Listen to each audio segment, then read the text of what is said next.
Perumpamaan tentang seorang penabur. Pada suatu kali Yesus mulai pula mengajar di tepi danau. Maka datanglah orang banyak yang sangat besar jumlahnya mengerumuni dia, sehingga ia naik ke sebuah perahu yang sedang berlabuh lalu duduk di situ. Sedangkan semua orang banyak itu di darat di tepi danau itu. Dan ia mengajarkan banyak hal dalam perumpamaan kepada mereka. Dalam ajarannya itu ia berkata kepada mereka, "Dengarlah, adalah seorang penabur keluar untuk menabur. Pada waktu ia menabur, sebagian benih itu jatuh di pinggir jalan. Lalu datanglah burung dan memakannya sampai habis. Sebagian jatuh di tanah yang berbatu-batu, yang tidak banyak tanahnya. Lalu benih itu pun segera tumbuh, karena tanahnya tipis. Tetapi sesudah matahari terbit, layulah ia dan menjadi kering karena tidak berakar. Sebagian lagi jatuh di tengah semak duri, lalu makin besarlah semak itu dan menghimpitnya sampai mati, sehingga ia tidak berbuah. Dan sebagian jatuh di tanah yang baik, ia tumbuh dengan suburnya dan berbuah. Hasilnya ada yang 30 kali lipat, ada yang 60 kali lipat, ada yang 100 kali lipat." Dan katanya, "Siapa mempunyai telinga untuk mendengar, hendaklah ia mendengar." Ketika ia sendirian, pengikut-pengikutnya dan ke-12 murid itu menanyakan dia tentang perumpamaan itu.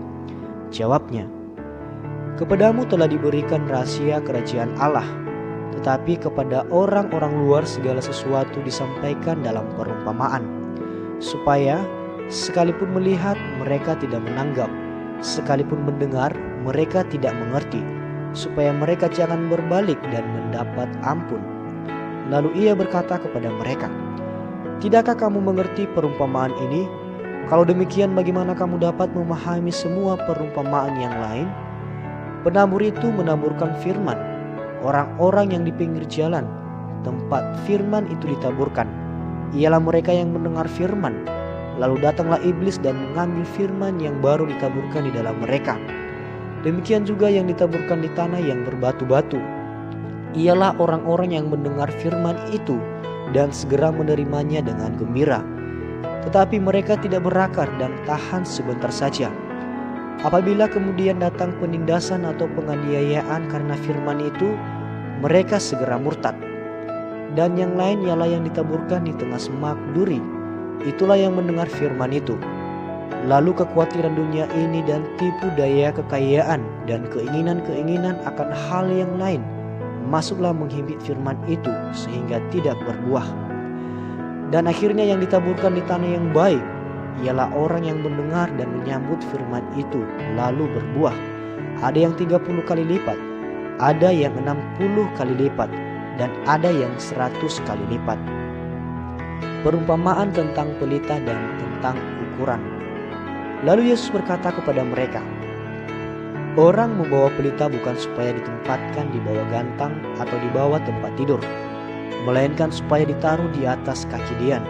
Sebab tidak ada sesuatu yang tersembunyi yang tidak akan dinyatakan, dan tidak ada sesuatu yang rahasia yang tidak akan tersingkap.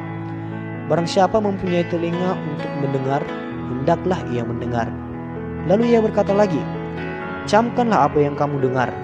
Ukuran yang kamu pakai untuk mengukur akan diukurkan kepadamu, dan di samping itu akan ditambah lagi kepadamu.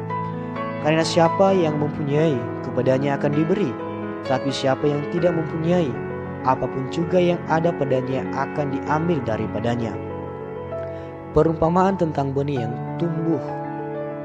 Lalu kata Yesus, "Beginilah hal kerajaan Allah itu, seumpama orang yang menaburkan benih di tanah. Lalu pada malam hari ia tidur, dan pada siang hari ia bangun, dan benih itu mengeluarkan tunas, dan tunas itu makin tinggi. Bagaimana terjadinya tidak diketahui orang itu. Bumi dengan sendirinya mengeluarkan buah, mula-mula tangkainya, lalu bulirnya, kemudian butir-butir yang penuh isinya dalam bulir itu. Apabila buah itu sudah cukup masak, orang itu segera menyabit, sebab musim menuai sudah tiba." Perumpamaan tentang biji sesawi.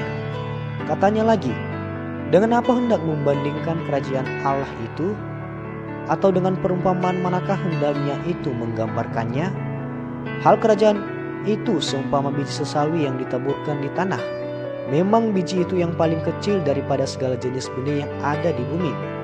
Tetapi apabila ia ditaburkan, ia tumbuh dan menjadi lebih besar daripada segala sayuran yang lain dan mengeluarkan cabang-cabang yang besar, sehingga burung-burung di udara dapat bersarang dalam naungannya. Dalam banyak perumpamaan yang semacam itu, ia memberitakan firman kepada mereka sesuai dengan pengertian mereka.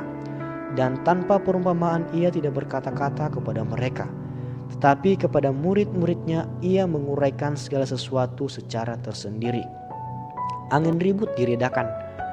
Pada hari itu, waktu hari sudah petang, Yesus berkata kepada mereka, "Marilah kita bertolak ke seberang." Mereka meninggalkan orang banyak itu lalu bertolak dan membawa Yesus beserta dengan mereka dalam perahu di mana Yesus telah duduk, dan perahu-perahu lain juga menyertai dia. Lalu mengamuklah taufan yang sangat dahsyat dan ombak menyembur masuk ke dalam perahu sehingga perahu itu mulai penuh dengan air. Pada waktu itu Yesus sedang tidur di buritan di sebuah tilam. Maka murid-muridnya membangunkan dia dan berkata kepadanya, "Guru, engkau tidak peduli kalau kita binasa?" Ia pun bangun menghardik angin itu dan berkata kepada danau itu, "Diam, tenanglah." Lalu angin itu reda dan danau itu menjadi teduh sekali. Lalu ia berkata kepada mereka, "Mengapa kamu begitu takut? Mengapa kamu tidak percaya?" Mereka menjadi sangat takut dan berkata seorang kepada yang lain, "Siapa gerangan orang ini sehingga angin dan danau pun taat kepadanya?"